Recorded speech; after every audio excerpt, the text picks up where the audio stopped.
En el episodio del día de hoy nos acompaña Jaime Alberto Upegui Cuartas, presidente de Scotiabank Colpatria y también presidente de la Junta Directiva de la Asociación Bancaria y de Entidades Financieras de Colombia, Asobancaria. Semana Podcast presenta CEO's Dinero, una conversación con los líderes detrás de las compañías y organizaciones más relevantes de Colombia y América Latina. Su trabajo, su trayectoria, su visión de los negocios, sus experiencias más formadoras y su perspectiva del panorama actual de la economía. CEO's Dinero, un podcast de Revista Dinero. Conduce Carlos Enrique Rodríguez.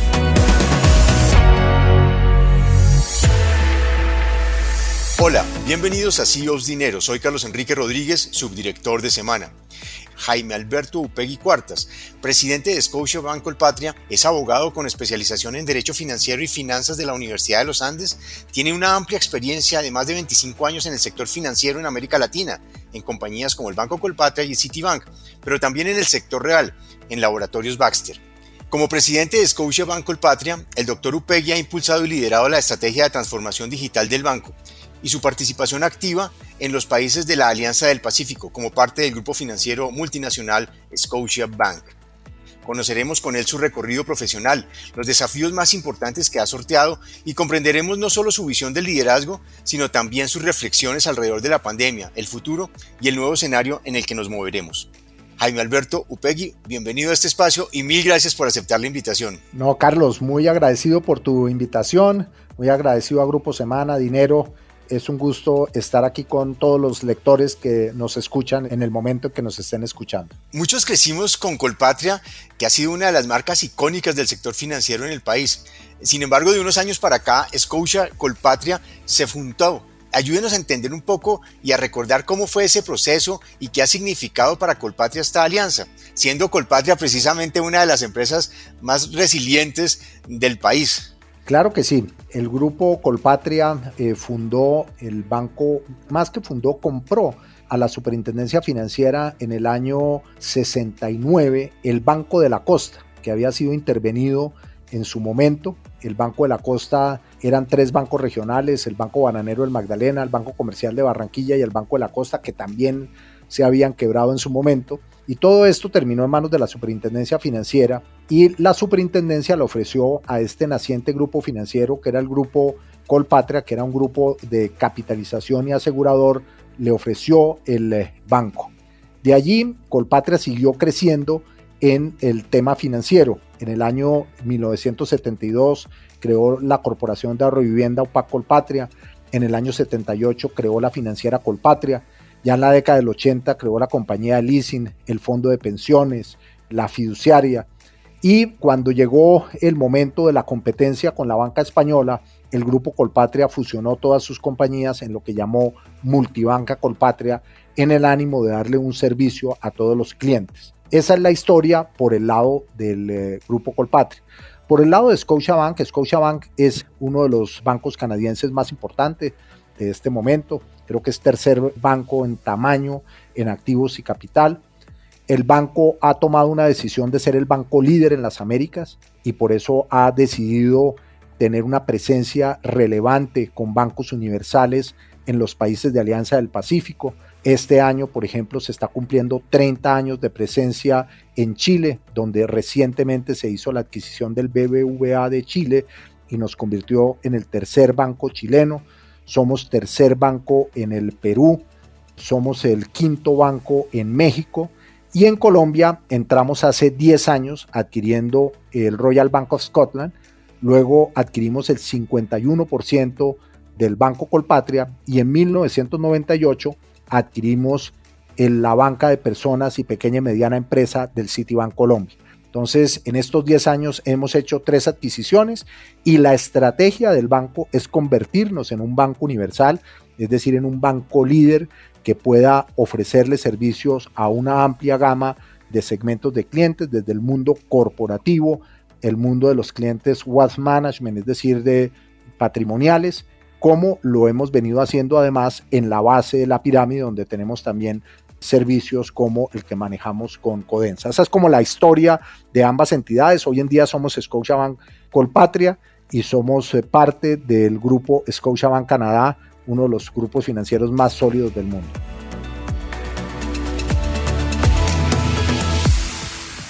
¿Cuáles son los planes de Scotiabank en Colombia? Y usted que menciona con insistencia el tema de la Alianza del Pacífico, ¿cuál es la visión que tienen y cuál es la mega a la que se están enfrentando? Nosotros tenemos una estrategia con 3 pilares. El primero es ser un banco universal, que ya lo explicaba. Lo que queremos ser allí es un banco relevante, yo le diría, nosotros hoy en día tenemos una participación de dígito simple, queremos tener doble dígito en participación de mercado, es decir, necesitamos duplicar el tamaño del banco. Esto podemos hacerlo en manera orgánica, como lo hemos venido haciendo en el crecimiento, por ejemplo, de nuestra banca corporativa, como con otras adquisiciones si hay alguna oportunidad que eso ocurriera hacia el futuro. Pero digamos, la meta que tenemos hoy es una meta de crecimiento orgánica. En segundo lugar, queremos ser un banco moderno y digital. Estamos afrontando la transformación digital de nuestra industria. Yo creo que todas las industrias están en este momento con un gran cambio tecnológico y la nuestra está en pleno proceso. Entonces ahí necesitamos adaptarnos a esa nueva era digital y una cosa muy importante, hacemos una inversión en modernización tecnológica. El objetivo de esa modernización tecnológica es asumir el modelo operativo estándar de Scotiabank. Entonces ese es el segundo pilar, ser un banco moderno y digital. Y el tercero es ser un banco centrado en el cliente, ofreciendo valor por segmento. Entonces, ahí ha sido muy importante. Nosotros, por ejemplo, con la adquisición de Citi adquirimos una base de clientes patrimoniales, una base de clientes afluentes muy importante que se adiciona a la base de clientes que ya teníamos en el Banco Colpatria. Entonces, esto nos genera en personas naturales un gran número de clientes de los distintos segmentos y por el otro lado, en el mundo corporativo y de empresas, estamos también sirviendo a esas empresas. Entonces, nuestra vocación es servir. Eso es lo que queremos hacer, centrado en el cliente y que haya una diferenciación de valor, que el cliente realmente sienta que esta es una organización que lo sirve y lo atiende. Nuestro propósito es por nuestro futuro. Y ese propósito por nuestro futuro lo que dice es que el banco y todo su personal está comprometido en asegurar el desarrollo de las familias y de las empresas colombianas. A eso nos queremos dedicar. Hay una particularidad, y usted me corrige si llego a cometer algún error. La particularidad es que el sector financiero en Colombia, particularmente el tema de bancos, a diferencia de otros países, tiene protagonistas muy fuertes desde el punto de vista local, no desde el punto de vista internacional. Y Scotia, digamos, es un jugador internacional. ¿Cómo competir en un escenario como este frente a lo que está pasando en otros mercados? Sí, ciertamente, dependiendo de las geografías, nos toca competir o con grandes jugadores globales o con grandes jugadores locales, como es el caso colombiano. Yo creo que esto es interesante. Nosotros le aportamos al país innovación, le aportamos al país la experiencia que tenemos en otras geografías, le aportamos una escala, porque para muchos de los negocios podemos utilizar nuestro libro canadiense, por ejemplo, para servir empresas, grandes empresas como Ecopetrol, como ISA. Lo hacemos no solamente con el libro local, sino con el libro canadiense. Entonces yo creo que traemos competencia, traemos ganas de hacer las cosas mejor que los demás y cuando hay competencia, yo creo que el que se beneficia es el cliente. Entonces, pues bienvenida a la competencia.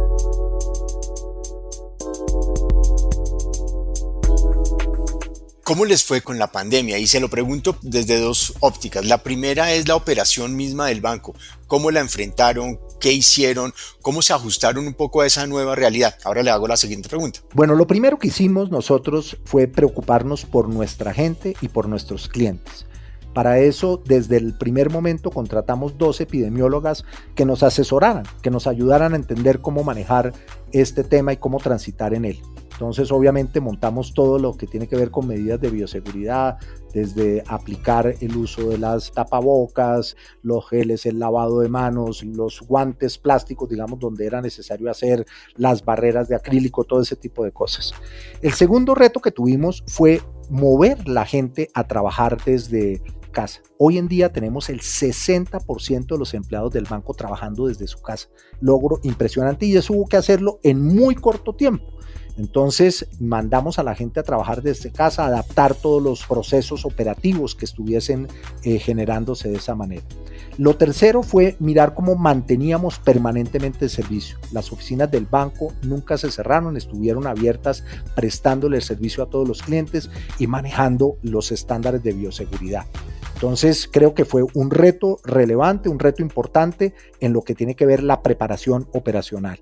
Por el otro lado, tuvimos que mirar el impacto que esto iba a tener en nuestros clientes. Sabíamos que obviamente personas iban a perder sus empleos o no podrían tener su actividad económica, empresas iban a tener este tipo de problemas y trabajamos con la superintendencia bancaria, en mi rol también en Asobancaria, discutiendo cuáles debían ser las mejores fórmulas para darle estos alivios que terminaron implementándose y que fueron realmente un apoyo muy grande para la sociedad colombiana, para las personas naturales, para las empresas. Entonces montamos todo un plan de alivios para ayudarlo y después de eso pues tuvimos que montar todos los mecanismos, transformar el banco para adaptar el tema de cómo asesorábamos con una cobranza amigable a todos los clientes para mirar cómo se les daban las soluciones.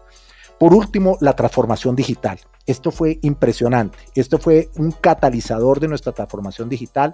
Afortunadamente, nosotros veníamos trabajando en un network de fábricas digitales a nivel de Scotiabank, una fábrica digital en Toronto y una en cada uno de los capitales de los países de Alianza del Pacífico.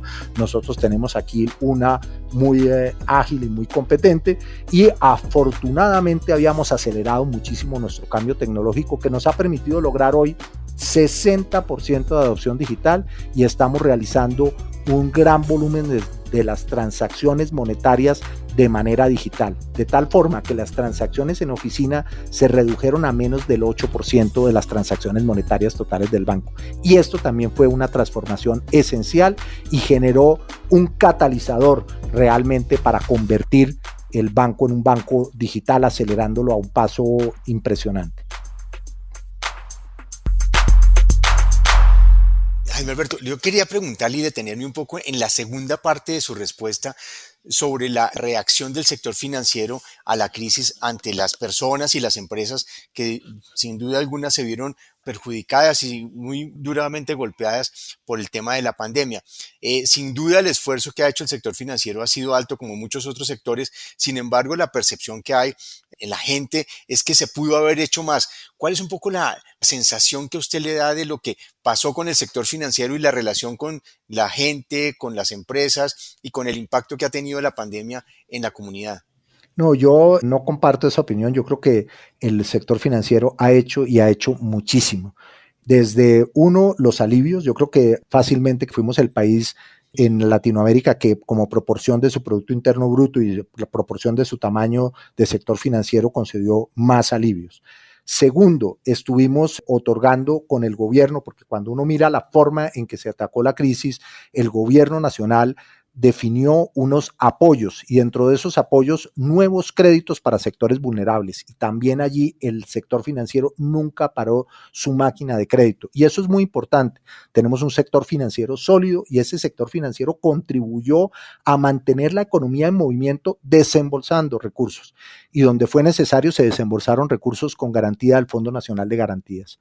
Y por último, la distribución de los auxilios. Una cosa muy importante. Había muchos colombianos que tenían necesidad de recibir auxilios por parte del gobierno.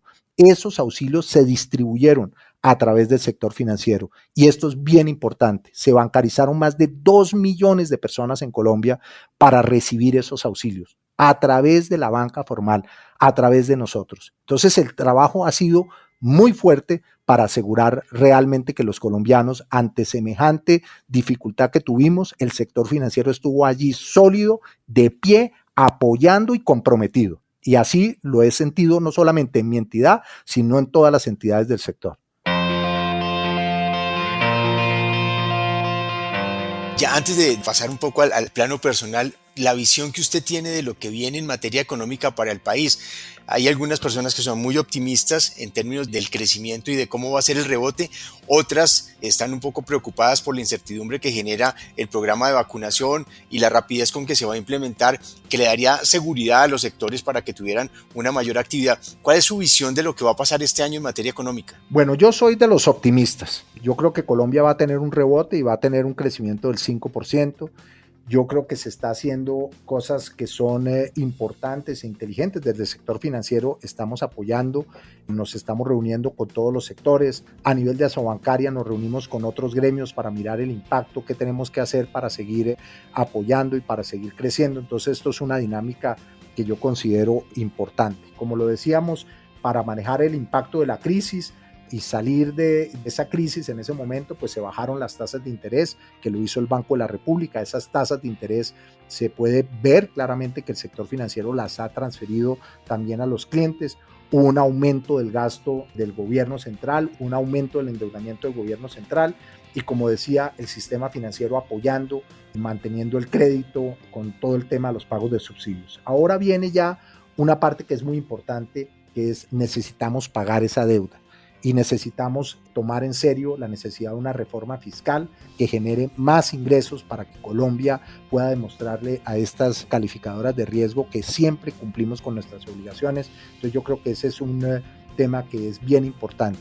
Y hacia el futuro, pues yo espero que el país pueda entender que hay reformas que se tienen que hacer, reformas importantes al mercado laboral, continuar con todo lo que tiene que ver con la inclusión bancaria.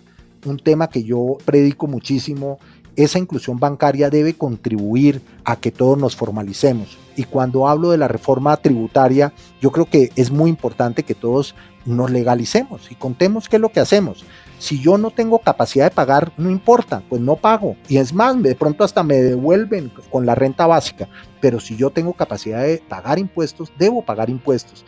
Y lo que ha generado la informalidad en Colombia es que hay muchos colombianos que tienen capacidad de pagar, pero que se están haciendo los de la vista gorda. Entonces hay que asegurar el recaudo correcto de esos impuestos y yo creo que la formalización, la bancarización contribuye en una forma muy relevante a ese proceso.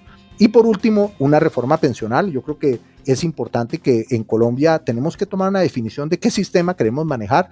Hay que darnos cuenta que en el sistema público que hoy estamos generando subsidios a las personas que tienen mayores ingresos porque se paga la pensión con el promedio de los últimos 10 años, que es cuando se tienen los mejores ingresos y no se ha generado el ahorro suficiente para eso. Yo creo que hay temas de fondo que tenemos que estudiar, que tenemos que revisar y Colombia tiene que tomar esas decisiones. Ahora, muy importante, queremos que entendamos todos los colombianos que debemos defender nuestro sector privado.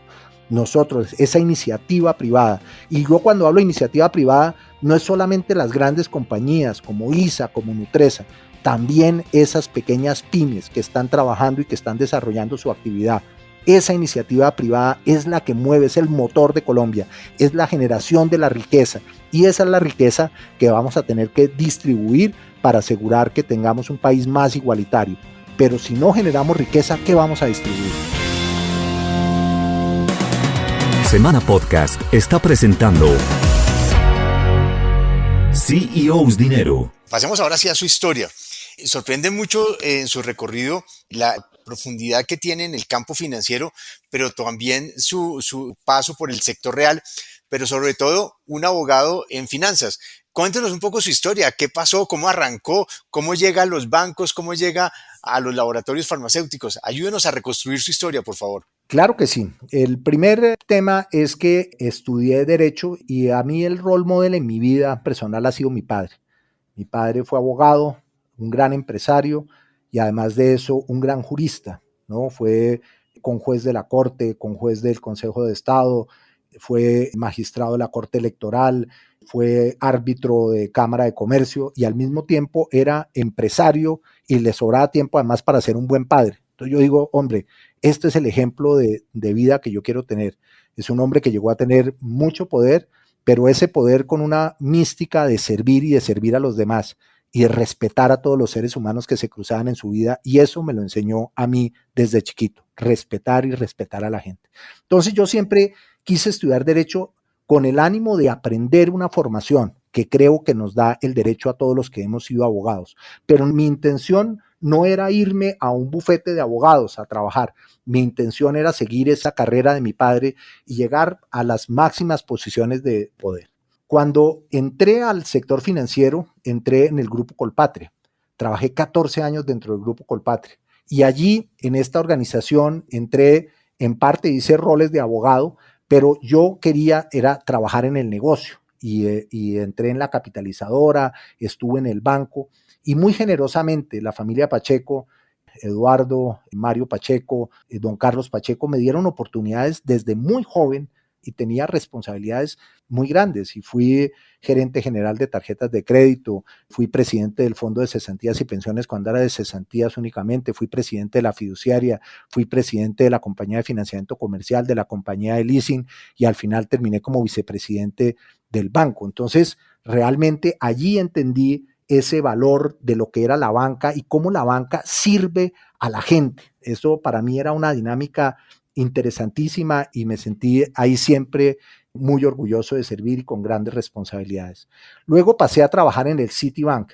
En el Citibank entré como vicepresidente de tarjetas de crédito, tomé distintos roles y llegué al puesto de presidente de la banca de consumo, que es curiosamente esa que acabamos de comprar a nivel de Scotiabank Colpatria en el año del 2018. Entonces estuve allí durante varios años.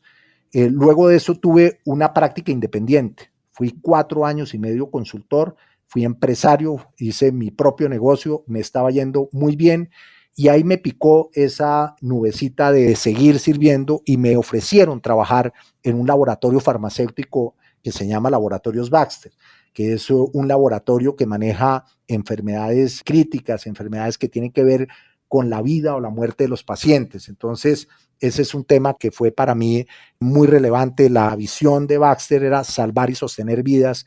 Entonces, ahí entendíamos que el trabajo que hacíamos, si no lo hacíamos bien, podía repercutir en la vida de un paciente. Qué mística y qué bellos momentos que vivía allá en Baxter.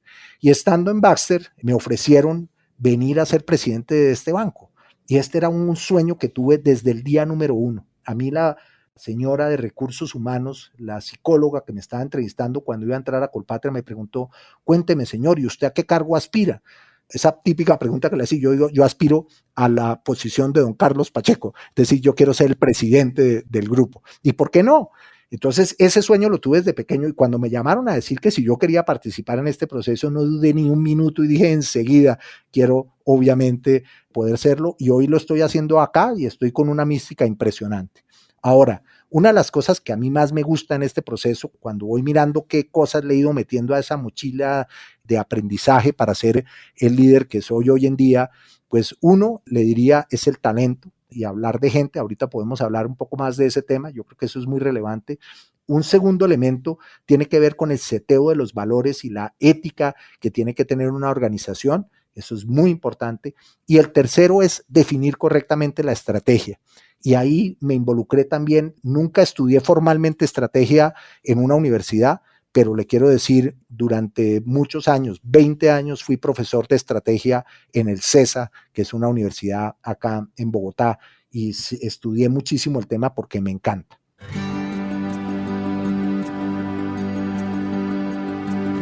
En esa historia, Jaime Alberto, ¿cuál ha sido sus principales mentores? Mencionó usted a su padre, pero en todos los pasos, ¿a quiénes les aprendió más y qué aprendió? Yo en tema de los mentores, y aquí todos los que me oyen, les pido muchísimo que cuando son jefes entiendan que tienen una responsabilidad muy grande con las personas con las que trabajan. Ahí son cosas como muy parecidas. Ser profesor, ser padre y ser jefe tienen mucho en común, porque es una relación de poder, es una relación de enseñanza, es una relación en que usted se tiene que entregar a esas personas que en un momento dado dependen de usted. Entonces yo le diría, para mí ese es un tema fundamental en el proceso. Entonces, para mentores que han sido para mí relevantes han sido muchos de mis jefes. Fíjese usted, en Colpatria, Mario Pacheco fue mi primer jefe. Maravilloso jefe, me enseñó una cantidad de cosas. ¿Por qué terminé estudiando? Yo soy abogado. Inicié estudiando Derecho Financiero para conocer la ley financiera, hice esa especialización en Derecho Financiero, pero luego por la necesidad de mi trabajo entendí la necesidad de estudiar finanzas e hice una especialización en finanzas. Mucho tuvo que ver con esas responsabilidades y esas delegaciones que me dio Mario, muy joven. Luego Eduardo Pacheco. Es el momento de ser solidarios, donde muchos de nuestros conciudadanos y desafortunadamente los menos protegidos la están pasando mal. Hay que estar presentes. Eduardo fue un jefe mío cuando ya era más maduro, ya tenía yo cargos de responsabilidad y fue ese jefe que me apoyó y que creyó en muchos de los sueños que yo le propuse a la organización y que me ayudó a construirlos y me inspiró y me dio el poder para poderlos ejecutar y para poderlos realizar. ¿Qué más que don Carlos Pacheco, que era el fundador de Colpatria, con esa nobleza, con esa forma de trabajo duro, eran unos valores, por ejemplo, la puntualidad y cómo él utilizaba la palabra puntualidad no solamente para referirse a llegar a tiempo, sino porque era respeto para los demás y exigía que uno como líder en la organización tenía que entender que la puntualidad tenía que ser un ejemplo para todos los demás, porque si usted era impuntual, usted generaba una cadena de impuntualidades en todos los demás empleados de la organización. En Baxter, por ejemplo, cuando entré a trabajar, Wolf Cooper, un alemán que fue mi primer jefe en Baxter, entré yo a una industria que desconocía, todo ese proceso y esa nobleza para enseñarme. Lo que apreciaba él de mí eran mis cualidades de líder, pero él me formó en lo que tenía que saber de la industria farmacéutica, y eso para mí fue muy importante. Y hoy mi actual jefe, que se llama Nacho Deschamps, es una inspiración para mí, es una persona al que le aprendo todos los días, entonces me empodera también, me ayuda, me da coaching. Y eso que estoy señalando se lo hago pensar a todos los líderes de la organización que me están oyendo, y en la empresa que esté necesitamos líderes ejemplares, líderes que se comporten así, líderes que sean coach, entrenadores de su gente, líderes que le digan la verdad, que si uno necesita un feedback incluso negativo y que necesita que le jalen las orejas, que se las jalen a uno. Eso me parece importante, y si usted mira, mis mentores tienen mucho que ver con esas personas que fueron mis líderes y que me apoyaron a ser la persona que soy hoy. Hablemos un poco de liderazgo, ya que lo menciona, y es cómo ha evolucionado ese liderazgo desde hace un par de décadas hasta hoy, y cuál cree que va a ser el liderazgo del futuro, cómo va a ser esa evolución. El liderazgo es muy distinto. Yo creo que en las décadas pasadas pues era como un tema de charreteras y el jefe es el que manda y es el último que tiene la razón. Hoy en día estamos en un liderazgo diferente. Y por eso a mí, por ejemplo, no me gusta que me digan doctor. Hay cantidad de personas que tienen la doctoritis, y ¿sabe qué genera la doctoritis? Genera separación entre los líderes y las personas, digamos, que son sus supervisados. Y eso no es correcto. Uno lo que tiene que entender es que tiene que inspirar a la gente. Tiene que inspirar a que la gente dé su máximo potencial. Eso para mí es el liderazgo. Tiene que empoderar.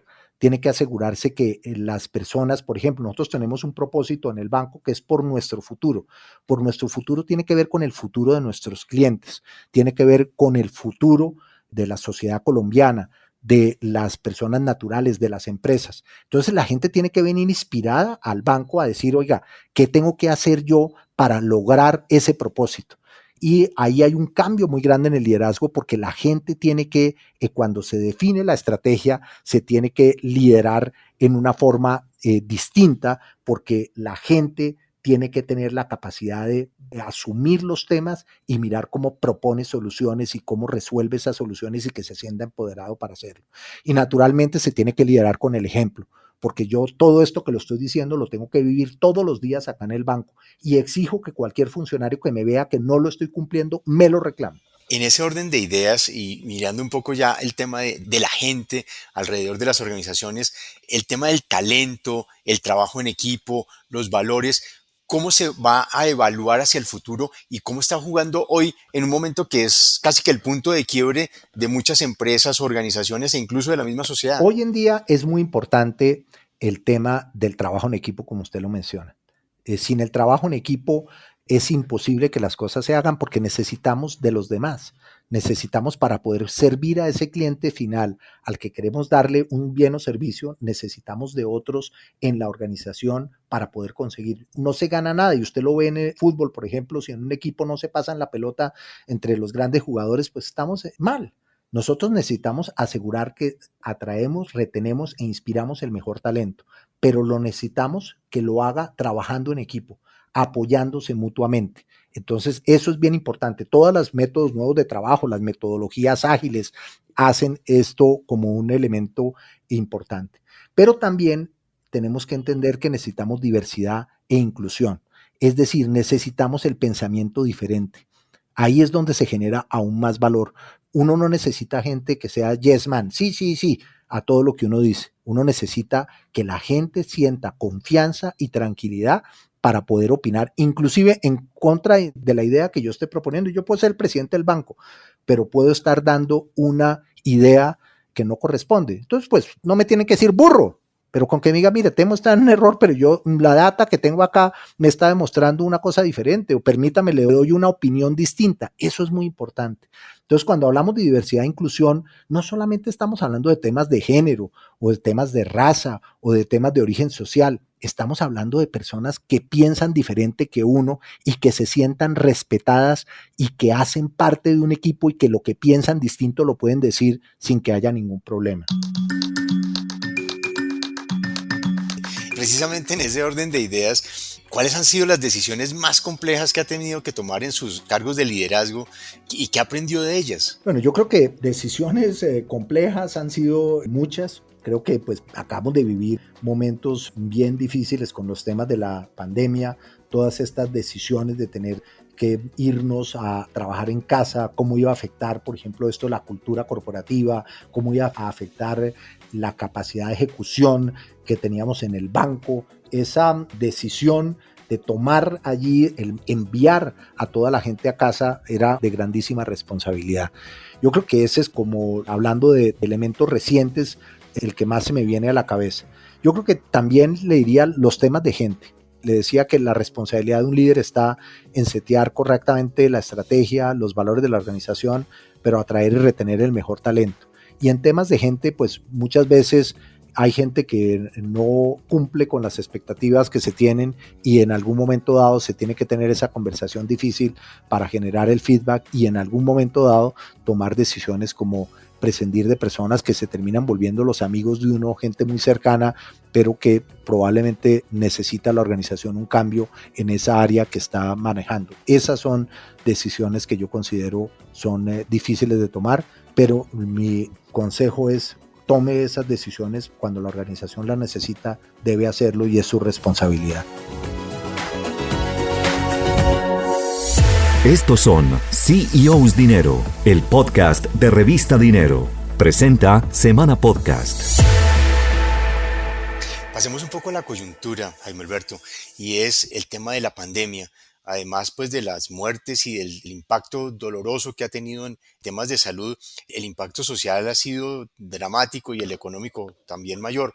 Uno ve el estudio que ha sacado el DANE recientemente alrededor de la pandemia, que ha denominado el pulso social, y uno se encuentra con cifras bastante preocupantes, pero tal vez a mí la que más me golpea es la gente que ha pasado de tener 3 comidas diarias a 2, un porcentaje que aumentó ostensiblemente, y hay otros indicadores que señalan que la pobreza va a aumentar y que vamos a retroceder años en los avances que habíamos tenido. ¿Cómo enfrentar esa complicada situación desde la visión empresarial? Sobre todo, y se lo pregunto porque hay un sentimiento antiempresa que se está generando, hay una visión contra las empresas, hay una pérdida de confianza frente al sector empresarial. ¿Qué hacer para poder hacer clic con la realidad, con el desarrollo de las empresas y con las necesidades de la sociedad hoy? Sí, yo creo que el punto que señala es muy importante. La responsabilidad social que tenemos los empresarios es fundamental. La gente está sufriendo y está sufriendo por el tema de la pandemia, pero yo quiero señalar que las organizaciones también estamos cambiando y estamos entendiendo esa responsabilidad. Nosotros como empresa tenemos que asegurar que construyamos una sociedad mucho más equitativa. Esto es bien importante. En el caso nuestro, por ejemplo, hicimos donaciones el año pasado al Banco de Alimentos, el Banco de la Arquidiócesis, y lo hicimos con donaciones en que involucramos en el voluntariado a todos nuestros empleados. Hicieron donaciones en los empleados y todos los colaboradores del banco por más de 485 millones de pesos. Colaboradores que se comprometieron y se pusieron la mano al drill, y lo que hizo el banco, por cada peso que usted donara, le dábamos otro peso por parte de la organización. Entonces, es generar un tema de mentalidad. Otro tema muy importante es el tema de la educación. Nosotros estamos convencidos que la desigualdad y la pobreza se rompe con la educación. Ahí es el mecanismo más importante que hay en ese proceso. Y lo hacemos de muchas maneras. La primera tiene que ver con nuestros empleados. Nosotros recibimos aquí mucha gente joven que, digamos, es bachiller, y aseguramos que tengan la posibilidad de recibir becas de parte del banco en que puedan estudiar, por ejemplo, si trabajan en una jornada diurna, en una jornada de noche, o si es una persona que trabaja en una jornada de noche en la mañana. Entonces, son elementos importantes en donde la gente se ha ido graduando y tenemos hermosísimos ejemplos en la organización en donde personas que entraron a cargos, digamos, en la base de la pirámide de nuestra organización, hoy en día tienen grandes responsabilidades de liderazgo y han conocido el banco y se han preparado y estudiado en el banco. Y además de eso, participamos en forma siempre generosa con las universidades. Hemos sido aliado de la W, por ejemplo, en todo el programa de Pa' Adelante, Vamos Pa' Adelante Caribe, Pa' Adelante Pacífico, involucramos a todos nuestros empleados en esto y hacemos nosotros directamente donaciones y programas que tienen que ver con estudiantes de universidades que hacen el estudio con patrocinios que el banco está dando. Entonces, yo creo que nosotros tenemos que mirar cómo aseguramos como empresarios que tenemos una responsabilidad social que va más allá de pagar el impuesto y de hacer nuestro trabajo con ética. Algunos han mencionado que la pandemia va a transformar, no digo que el modelo de negocio, sino la visión que tienen los empresarios hoy, donde seguramente pues el crecimiento, el aumento de los ingresos, de las utilidades, ya no va a ser suficiente, más en medio pues de tensiones sociales, pero sobre todo de realidades sociales. ¿Cuál cree usted que va a ser el futuro de las organizaciones de cara a eso? Es decir, a esos resultados que antes eran, como decimos nosotros, puros y duros desde el punto de vista financiero, sino más desde el punto de vista social. ¿Usted cómo ve ese cambio de mentalidad desde el sector empresarial? Yo creo que tenemos que hablar, salir a contar qué es lo que hacemos como empresarios. Nosotros, como lo decía usted, en una pregunta anterior me hablaba del rol del sector financiero. Hay que contar lo que ha hecho el rol del sector financiero.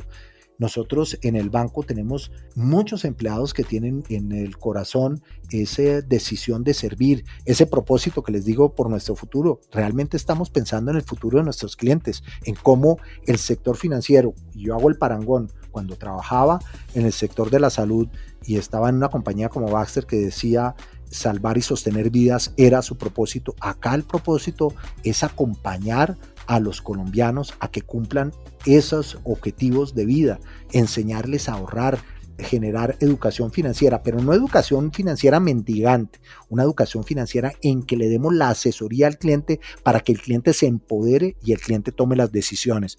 Eso es lo que estamos trabajando y eso es lo que estamos haciendo. Entonces hay que poner la cara y hay que hablar mucho. ¿Cómo se imagina que va a ser el nuevo normal que vamos a enfrentar en el medio de esta transición que estamos pasando y todavía con una alta incertidumbre sobre el futuro?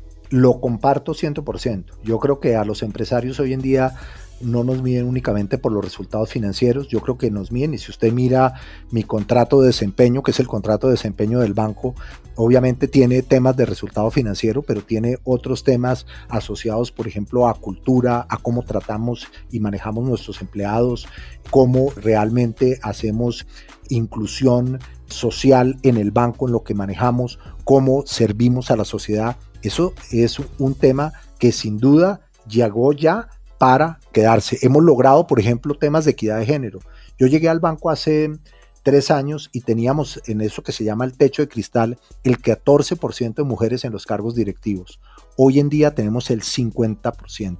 Cuando uno mira el equipo de liderazgo del banco, que incluye al presidente y los vicepresidentes que le reportan, hay 50% mujeres hoy en día. Y eso se logra trabajando con ese espíritu que usted me está preguntando de responsabilidad social. Tenemos hoy en día una junta directiva de 7 personas en donde hay 3 mujeres en la junta directiva que son mis líderes como directoras del banco. Entonces ahí es donde ve uno que sí hay en ese contrato de desempeño temas de responsabilidad en que uno se tiene que comprometer con la sociedad a entregar valores distintos. Y nosotros necesitamos una Colombia con equidad. Y esa Colombia con equidad no la vamos a lograr si todos los empresarios no nos comprometemos a hacer y dar la contribución necesaria para esto. Jaime Alberto, finalmente, ¿qué decirles a los miles de pequeños y medianos empresarios que han tenido un año muy duro, muy complejo? ¿Cómo transmitirles no solo optimismo, sino la necesidad de esa transformación que viene? ¿Qué mensaje les daría usted a esos empresarios que hoy se levantaron con dificultades, pero tienen una esperanza grande y de potenciar su negocio. El mensaje que les doy es un mensaje de optimismo. El país va a salir de este tema, vamos a poner la vacunación, vamos a salir adelante. Lo que es importante es que sean flexibles, que puedan adaptarse rápidamente a las situaciones de coyuntura. Este golpe nos ha tocado a todos. Todos hemos tenido que pensar en cómo tenemos que cambiar y creo que esta charla nos ha permitido hablar de eso, cambiar, ser flexible, entender que nos tenemos que adaptar. Entonces, cuando usted esté en su negocio, esté abriendo su negocio, mire qué adaptaciones tiene que hacer hoy y qué adaptaciones tiene que hacer en el futuro para asegurar que pueda sobrevivir a una situación tan difícil como la que estamos viviendo. Entonces, una cosa también muy importante, apóyense en sus familias. Mi energía más grande la tengo en mi casa, una maravillosa esposa, María José, mis hijas, Virginia, Carolina y mi hijo Carlos, son mi inspiración. Entonces, a toda la gente le digo, ármense de valor para conseguir las cosas que requieren. Y como les digo, flexibilidad, vamos a sacar el país adelante.